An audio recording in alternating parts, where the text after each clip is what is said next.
देखिएगा सर, बात फेंकने वाला मैं मुखिया नहीं बनूंगी, मैं कामकाजी बनूंगी और लोगों के दिल में अपना घर बनाने की पूरी कोशिश करूंगी ताकि लोग मुझे खुद खोजें कि हाँ ऐसा मुखिया होना चाहिए।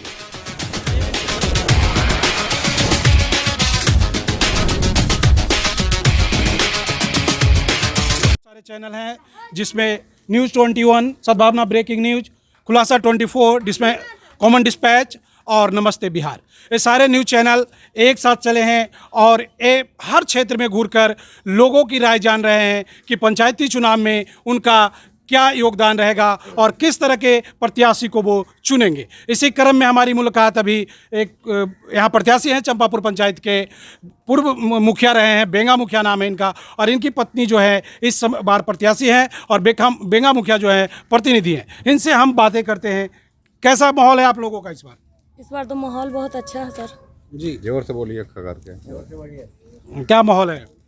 माहौल बहुत अच्छा है, देख ही रहे हैं, समर्थन है लोगों का, साथ में है सब। तो क्या लगता है कि आप इस बार चुनाव जीत जाएंगी? जी हाँ, जीत जाएंगे सर, एकदम निश्चित जीत जाएंगे। जीत जाएंगे? जी हाँ, निश्चित। क्या पूर्व में आप लोगों ने कुछ काम किया था जी पंचायत हाँ, में? मेरे पति मोहम्मद फैयाज 2001 में विकास किए थे। जी, बोलिए आप। 2001 से तो क्या उसी विकास के मुद्दे पे आप वोट मांग रहे हैं? विकास के मुद्दे पर मांग रहे हैं। 2001 से 2006 तक हम मुखिया रहे श्रीमान। उसके बाद हमने इतना विकास के गंगा बहाया।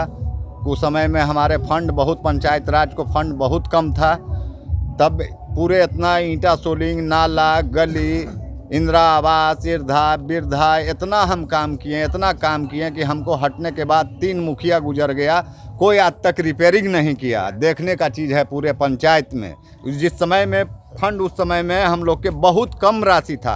अभी तो नीतीश बाबू इतना न बम्फर दे रहे हैं, 33 करोड़ रुपया दे रहे हैं, 50 करोड़ रुपया दे रहे हैं, और विकास नाम का चीज़ नहीं है। नहीं। क्या आप क्या मानते हैं कि आपकी स्थिति जो इतनी अच्छी है तो क्या उसी विकास पे है या आपका कोई रोड मैप भी है कि आप भविष्य में क्या करेंगे जीतने के बाद? हम विकास के मुद्दे पर वोट ले रहे हैं।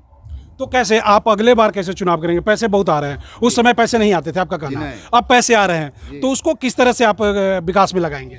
सबसे पहले तो साफ सफाई, उसके बाद बहुत सा ऐसा है कि बहुत सा मने गरीब बहुत कि रात भर पानी पड़ता है, उसको रात भर बहुत बैठ सा के घर ध्यान हम घूम करता कर है, देखी हूँ कि घूम कर आप चलें तो हम दिखा सकते हैं। ऐसा घर है जहाँ महिलाएं बोल रही थी कि मतलब बरसात जब होती है तो 3-3 दिन जो है रात गुजारना पड़ता है बैठकर।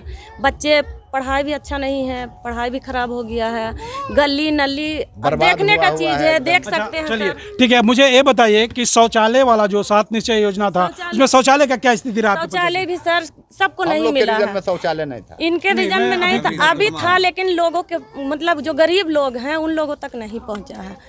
बहुत से गरीब लोग मतलब शिकायत कर रहे थे कि शौचालय नहीं मिला, इंदिरा आवास नहीं मिला, बड़े लोगों को मिला है।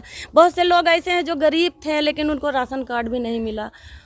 तो क्या आप लोग अगर चुनाव जीतते हैं तो क्या उन गरीब लोगों पर आपका क्या ध्यान रहेगा? पूरा रहेगा? पूरा ध्यान रहेगा, गरीब के लिए ही विकास करेंगे। हम लोग शुरू से गरीब का ही काम करते हैं सर, और आगे भी मेरा जो इच्छा है कि गरीब का इतना विकास करेंगे, लोगों का विकास इतना करेंगे कि लोग हमको मतलब सदा याद रखेंगे। कहीं ये चुनावी जुमला तो नहीं साबित होगा? लोग चुनाव में जब आते हैं तो कहते हैं मैं विकास करूंगा, जीतने के बाद लोग भूल जाते हैं। फेंकवा मैं नहीं हूँ, आप काम देखिएगा सर, काम देखिएगा सर। बात फेंकने वाला मैं मुखिया नहीं बनूंगी, मैं कामकाजी बनूंगी और लोगों के दिल में अपना घर बनाने की पूरी कोशिश करूंगी ताकि लोग मुझे खुद खोजें कि हाँ ऐसा मुखिया होना चाहिए। चलिए, इनका अभी आप लोगों ने बात सुना। एक मुख्य प्रत्याशी हैं और एक कह रहे हैं कि मैं इतना काम करूंगा कि लोगों के दिल में मेरा घर बन जाएगा। इनकी बहुत अच्छी इच्छा है, जनता को चाहिए और परख कर अपना वोट डालें।